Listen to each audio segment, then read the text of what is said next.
Então, bom dia a todos vocês, né? Um beijo no coração de todos vocês. E mais uma manhã estamos aqui juntos para podermos, né, ouvir a palavra do Senhor, uma palavra de Deus para o nosso coração. Vocês sabem, assim, queridos, é tão tremendo, porque assim, se tem uma certeza que nós temos, é que nós estamos fazendo algo de Deus nessa manhã, parando o que nós estamos fazendo, né?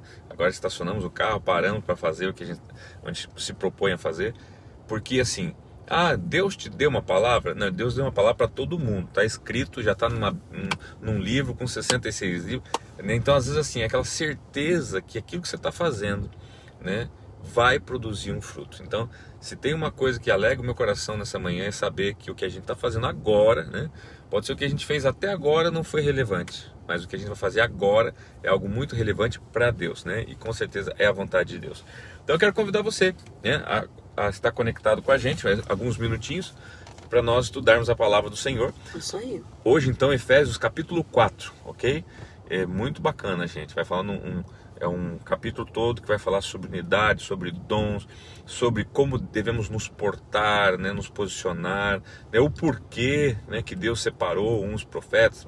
Muito bacana, a gente vai ver aqui na sequência, vamos comentando à medida que a gente vai conversando e falando, tá bom? Depois cumprimentamos aí os nossos amigos e irmãos aí que estão entrando. Vamos lá então? Vamos lá então.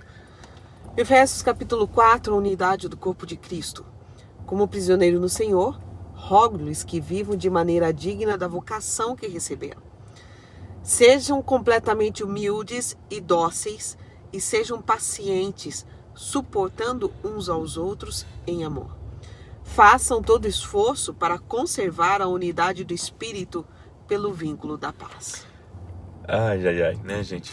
Já começou assim, aqueles socos no estômago, né? Porque primeiro Paulo relembra que ele continua como prisioneiro do Senhor, ele está preso, né? Não só ao seu chamado, se não esquece, mas também em Roma, tá? E agora ele faz o quê? Ele faz um apelo, né? Que as pessoas possam viver de maneira digna, tá?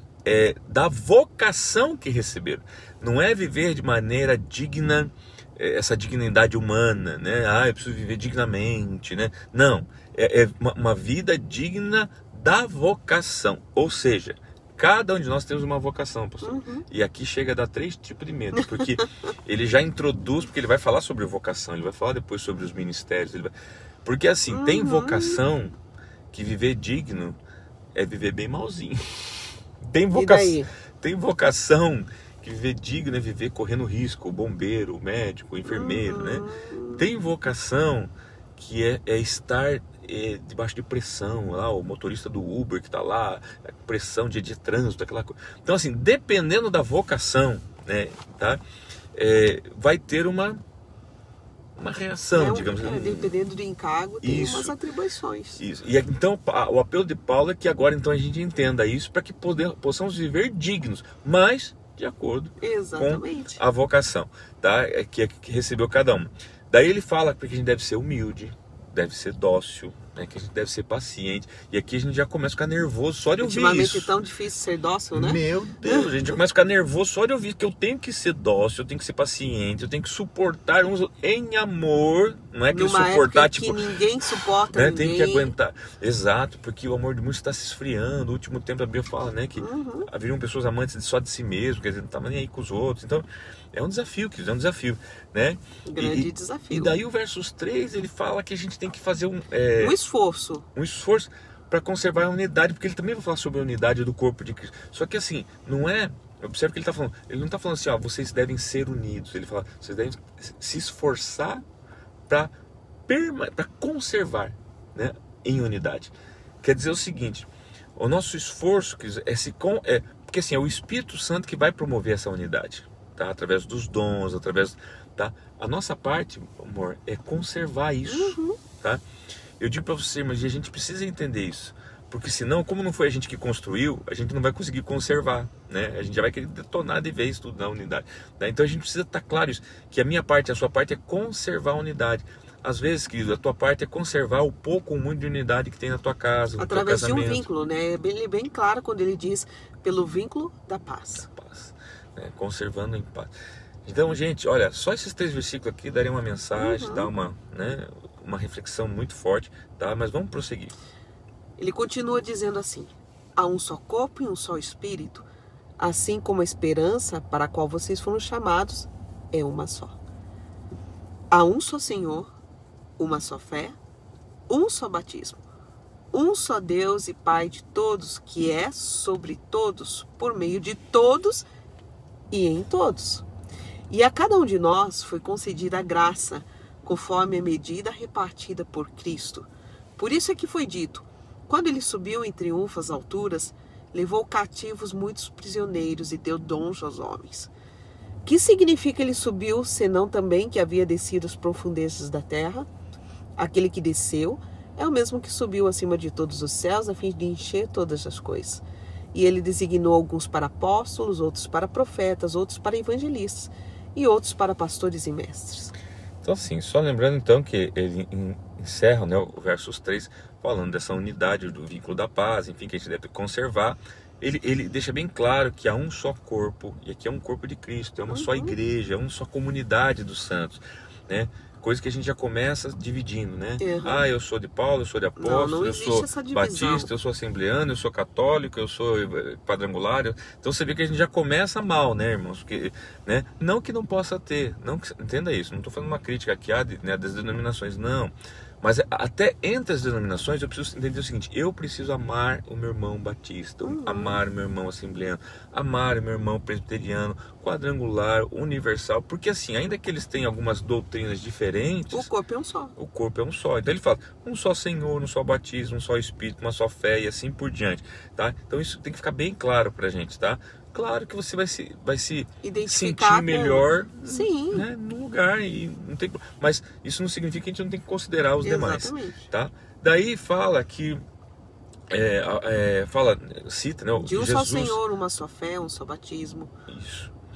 E cita aí que Jesus, né, ele desceu a mansão dos mortos, né? Fala assim que quando ele subiu em triunfo, isso significa que ele também desceu, levou no cativo, né, muitos prisioneiros e deu dons aos homens. Então aqui ele dá essa introdução para dizer o seguinte: olha, eram prisioneiros, ele resgatou as pessoas e dá dons, que é o que? Presentes. Gente, nós éramos prisioneiros, né, do diabo, do inferno, da mentira, do pecado. Ele nos resgatou e nos deu dons, nos deu presentes, tá? E agora ele começa então a falar o que? Tá? Que ele designa alguns, não são todos, alguns para apóstolos, alguns para profetas, outros para evangelistas, pastores e mestres. Tá? Que está falando o quê? Aqui são dons que a gente chama de ministeriais, ou seja, para servir as pessoas. Então por isso que alguns, porque não é também todo mundo que é chamado para isso, não, né? Mas se você não é chamado para servir, você foi chamado para ser servido, ou seja, para dar trabalho para esse povo. Para esse povo aqui, para que esse povo possa te ajudar. Por ser servido por eles, né? Isso. E daí algo muito interessante, porque o versos 13 fala assim... a gente não leu ainda esse aqui, né? A partir do 12 agora. A partir do 12. Então diz aqui, ó. Com o fim... Para que ele separou esse, né? Com o fim de preparar os santos para a obra do ministério, para que o corpo de Cristo seja edificado, até que todos alcancemos a unidade da fé e do conhecimento do Filho de Deus e cheguemos à maturidade, atingindo a medida da plenitude de Cristo. Só um pouquinho. Então, assim, tá bem claro o seguinte: por que ele deu... Para quê? Qual a finalidade disso? Para que isso... Preparar os santos, eu, você, a comunidade dos santos. Para que o corpo de Cristo, que é a igreja, que somos todos nós, independente de placa de igreja... A gente possa alcançar o quê? Uma unidade de fé. Interessante. Tudo isso para que a gente seja um. É muito legal isso, gente, né? E do conhecimento do Filho de Deus, que é tudo junto, cada um, né, na sua frente de ação, um gosta de louvor, mas no fundo é que a gente seja tudo um só, tá? E cheguemos aqui à maturidade. Ele está dizendo, quando você chegar nessa unidade de fé, você está maduro. Você está maduro, né? Quando você entende isso, porque você chegou à plenitude de Cristo. Exatamente, né? Agora sim, o 14. Vamos lá. O propósito é que não sejamos mais como crianças, levados de um lado para o outro pelas ondas, nem jogados para cá e para lá por todo o vento de doutrina e pela astúcia e esperteza de homens que induzem ao erro. Antes, seguindo a verdade e amor, cresçamos em tudo naquele que é a cabeça, Cristo. Dele, todo o corpo, ajustado e unido pelo auxílio de todas as juntas, cresce e edifica-se a si mesmo em amor, na medida em que cada parte realiza a sua função. Gente, então aqui é muito importante, porque assim, Tá muito claro que o propósito, né? O propósito de tudo isso, dessa unidade, o propósito, né, é o quê? É que nós não sejamos mais como crianças. Exatamente. É como se o apóstolo estivesse falando assim, gente, quando vocês vão crescer, quando vocês vão amadurecer, Deus espera isso de vocês. Vocês são a igreja, o corpo de Cristo, que é o cabeça. Então ele fala assim, e a gente tem a tendência, querido, de nos manter como criança. A gente sempre fala na igreja, né? As pessoas que entram falam, gente, cria raiz. A gente usa muito essa expressão. Sim. Né? Vá para onde Porque a Deus te árvore, chamou. para que ela dê frutos, ela precisa ter raiz. Uma árvore que ainda não criou raiz, ela não vai dar frutos. E mesmo que ela crie raiz, depois ela é arrancada, né, pastora? Arrancada. E plantada em outro lugar, né? Gente, leva tempo para essa raiz, né? Para começar a frutificar de novo, se ambientar aquele local. Eu tenho um exemplo, pastor Alex, ali na nossa casa. Talvez o pastor não tenha percebido isso, né? Eu percebi. Uma das plantas que nós tínhamos na outra casa, e replantei ela nesse local, e aqui ela não sementou. Outras deram certo, outras que começaram no início, né? Mas uma específica ali, porque foi replantada. Ela estava muito bem naquele outro local. Ela já tinha raízes nesse local. Então olha só, gente, assim, e tudo assim, tem um propósito bem claro. Para que você deixe de ser criança. Não sei mais. E aqui nós vemos a característica daquele que é criança, daquele que é infantil, que é aquele que é levado de um lado para o outro. Uma hora está aqui, outra hora está lá. Então ele fica indo de um lado para o outro, vai para uma igreja, vai para outra e fica para cá. Isso é característica de quem é criança, levados de um lado para outro pelas ondas. Onda vem, vou para cá. Onda vem, vou para lá. Então ele fica indo, sendo jogado para lá por todo o vento de doutrina. O que é doutrina? Ensinos, quer dizer, porque ali há um ensino diferente, agora eu vou para lá. Agora é um ensino diferente aqui, eu vou para lá. Porque ali tem um ensino novo. Não, tem o profeta pregando ali, eu vou lá. Gente, agora pensar, quando você entende que tudo é um só, não tem problema você ir buscar, né, o conhecimento do que estão ensinando lá para trazer aqui, para desfrutar aqui. Se é algo de Deus, né, por que não deve ser bom para vocês também? Agora, ficar pulando de galho em galho, você não cria liga, você não cria raiz, você não cria, né, enfim, você não consegue, né, frutificar, que nem a pastora falou. Tá? E fala, né, de homens espertos que usam de astúcia, isso, por que não dizer maldade, ao né? erro. Induz ao erro. Seguindo, né, a verdade em amor, cresçamos em tudo naquele. Ele diz assim, para você crescer em tudo, em todas as áreas da sua vida, né, pastor? Exatamente. Tem que haver um crescimento. Então faz um geral na sua vida e veja aí se tem alguma área parada. Porque a palavra do Senhor está ensinando aqui que em Cristo é necessário que nós cresçamos em tudo. Na vida espiritual, na vida física, melhorar em tudo, né? Você sabe, gente, que esses dias eu falei com uma pessoa que estava triste com o seu trabalho, com a sua empresa, a empresa que trabalha, né? E trabalha numa empresa multinacional, tá? E eu tive que tentar mostrar para essa pessoa o seguinte, e queria sair da empresa.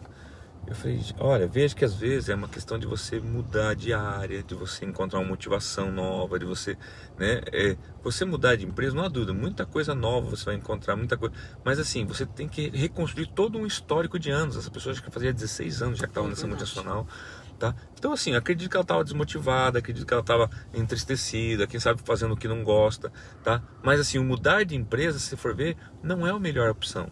Às vezes a melhor opção é, às vezes, mudar de setor na empresa, tá? Por quê? Já existe um histórico dessa pessoa lá, já existe todo um relacionamento. Então, que a gente possa entender isso, para a gente também se movimentar, né? De forma que a gente possa realizar a nossa função que Deus nos colocou como membros do corpo de Cristo. Agora, olha só o que diz agora o verso 17. Assim eu digo a vocês, e no Senhor insisto, que não vivam mais como os gentios, que vivem na inutilidade dos seus pensamentos. Eles estão obscurecidos no entendimento e separados da vida de Deus por causa da ignorância em que estão devido ao endurecimento do seu coração. Tendo perdido toda a sensibilidade, eles se entregaram à depravação, cometendo com avidez toda espécie de impureza. Então aqui ele dá uma palavra bem direta, né? Ele fala assim, né? No Senhor insisto que não vivam mais como os gentios, ou seja, como os pagãos, como as pessoas que não têm uma palavra para nortear a sua vida, tá? Dele, tanto que ele fala, né, na inutilidade, Dos pensamentos, né? obscurecido, né? São pensamentos que não levam a lugar algum. Isso. E eles estão obscurecidos, quer dizer, estão com a visão tapada. E fala separados da vida de Deus. Separados da vida de Deus por causa da ignorância em que estão. Né? Porque endureceram o seu coração. O coração está Irmãos, endurecido. não endureça teu coração. O coração endurecido não penetra a palavra do Senhor. Ele não se move Você vê a o lugar 19, algum. ele fala, tendo perdido a sensibilidade. Porque um coração endurecido perde a sensibilidade. Não sente mais nada. Né? Não sente a presença de Deus. Lembra Não que sente amor pelos outros. Não Ontem a sente gente nada. falava Você no vive nosso uma pessoa fria. No nosso GC, no grupo de discipulado, uma pessoa lá falou assim, meu coração, né, eu prefiro acreditar, né? Daí outro falou assim, mas daí você só leva pauladas. Mas assim, gente, nosso coração tem que estar sensível. Se a gente vai levar paulada ou não, a gente tem que aprender também a lidar com isso. Agora você não pode deixar endurecer o teu coração para ficar insensível, né? E porque se você ficar insensível, você vai se entregar à depravação, vai cometer todo tipo de erros, avidez, impureza, etc. Né? No vídeo ele diz, todavia não foi isso que vocês aprenderam de Cristo. De fato, vocês ouviram falar dele, e nele foram ensinados de acordo com a verdade que está em Jesus. Quanto à antiga maneira de viver, vocês foram ensinados a despir-se do velho homem que se corrompe por desejos enganosos, a serem renovados no modo de pensar e a revestir-se do novo homem, criado para ser semelhante a Deus em justiça e em santidade provenientes da verdade. Portanto, cada um de vocês deve abandonar a mentira e falar a verdade ao seu próximo, pois todos somos membros de um mesmo corpo. Quando vocês ficarem irados, não pequem. Apaziguem a sua ira antes que o sol se ponha, e não deem lugar ao diabo. O que furtava, não furte mais. Antes trabalhe fazendo algo de útil com as mãos, para que tenha o que repartir com quem estiver em necessidade. Nenhuma palavra torpe saia da boca de vocês, mas apenas a que for útil para edificar os outros conforme a necessidade, para que conceda graça aos que a ouvem. Não entristeça o Espírito Santo de Deus, com o qual vocês foram selados para o dia da redenção. Livrem-se de toda amargura, indignação e ira, gritaria e calúnia, bem como de toda maldade. Sejam bondosos e compassivos uns para com os outros, perdoando-se mutuamente, assim como Deus os perdoou em Cristo. Quanta coisa para ser praticada, hein? E bem isso, eu ia falar assim, é o exercício da prática. Quanta coisa para ser praticada. A tarefinha de casa. Paulo deixou uma tarefinha de casa, né, pros Efésios. Né? Ele falou assim, gente, vou deixar uma tarefinha de casa para vocês. Quem furta, não furte mais. Interessante que ele não fica ali trabalhando o que fez, o quanto furtou. Não, simplesmente daqui para frente não faça mais. Do velho homem, você tira e se reveste do novo. De que maneira? Isso. Praticando essas coisas. Tá bom? Então, queridos, e o versos 30, né, deixa bem claro porque essas coisas vão entristecer o Espírito Santo. Então você não deve entristecer o Espírito Santo. Ele é bem claro, né? Quando ele diz assim, não dê lugar ao diabo. Isso. Não dê. Você consegue perceber e sentir quando o diabo está tentando atacar a sua vida, tá? Por isso que a palavra do Senhor diz, vigiai e orai. Se você está vigiando, você percebe quando o mal se aproxima. Então assim, não dê lugar a ele. Não dê espaço para ele. Não dê espaço para aquela pessoa que lhe ataca, aquela que lhe ofende, aquela que, né, ele persegue. Não dê espaço, porque é Satanás tentando ocupar espaço na nossa vida, né? E ele encerra dizendo, né, sejam bondosos, compassivos, né, uns com os outros, perdoando mutuamente, assim como Deus perdoou a Cristo. Volto a dizer, continua deixando mais tarefinha de casa. Deixa eu falar de uma tarefinha de casa aqui, pastor, que eu acho que ela é tremenda se todos praticassem. É aquela que está no versículo 29. Porque ela diz assim, nenhuma palavra torpe saia da boca de vocês, mas apenas a que for útil para edificar os outros, conforme a necessidade, para que conceda graça aos que a ouvem. Então, querido, é aquela coisa. Toda palavra que sai da sua boca tem que sair de modo que agrade a pessoa que está ao seu lado. Então, a palavra que sai da sua boca, ela se torna torpe se ela não faz isso. Então, de que maneira que eu devo fazer? Falo somente as palavras que forem úteis para edificar os outros. Se não for edificar, pense primeiro. Isso que eu vou dizer para a pessoa agora vai edificar ela? Vai agradar ela? Então não fale. Então não fale. Isso aí. Tá bom, meus queridos? Que Deus abençoe você nessa manhã, que essa manhã seja uma manhã linda, maravilhosa, um dia lindo e maravilhoso na sua vida, que esta palavra frutifique, conduza você na unidade do Pai, do Filho e do Espírito Santo. Obrigado por ser um conosco como igreja. Não importa a denominação que você é, mas importa que nós somos filhos do mesmo Pai, somos irmãos em Cristo, tá? Cada um de nós vivemos um encargo, um chamado, né? Cada um de nós temos um estilo de vida de acordo com a nossa vocação, tá? Isso não nos faz diferente, pelo contrário, nos completa quando entendemos e somos maduros e caminhamos juntos. Eu preciso de você, saiba disso, tá? E eu quero poder servir você na esperança que você também precise de mim e eu possa, né, ajudar você, tá bom? Um beijo grande no teu coração, vamos nos despedir aqui